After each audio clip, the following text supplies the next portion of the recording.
ফরিদপুরের নগরকান্দায় বিএনপির সাবেক মহাসচিব কে এম ওবায়দুর রহমানের 18তম মৃত্যুবার্ষিকীর স্মরণ সভা অনুষ্ঠিত হয়েছে।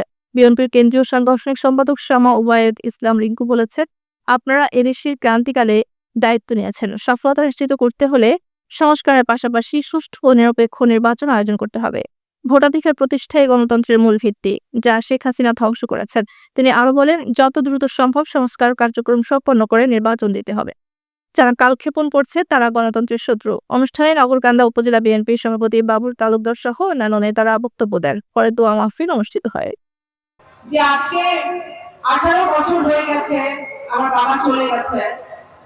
এই 18 বছর ধরে যারা নগরকান্দা সাতায় আমার বাবার আদর্শকে ধরে রেখেছে, বিএনপির আদর্শকে ধরে রেখেছে, ধানের শীষের আদর্শকে ধরে রেখেছে, শহীদ রাষ্ট্রপতি জিয়াউর রহমানের পথে পথ চলেছে, জনাব তারেক রহমানকে নেতা মেনে যারা দিনের পর দিন আন্দোলন করেছে, দেশনেত্রী গণতন্ত্রের মাতা বেগম খালেদা জিয়ার জন্য ওনার নেতৃত্বে যারা দিনের পর দিন বছরের পর বছর যারা আন্দোলন সংগ্রামে ছিল, যারা দল ছেড়ে যায় নাই, যারা এম ওবায়দুর রহমানের আদর্শ ছেড়ে যায় নাই, তাদেরকে আমি আজকে বিশেষভাবে স্মরণ করছি, সালাম জানাচ্ছি এবং তাদের অবদানকে আমি আজকে স্মরণ করছি।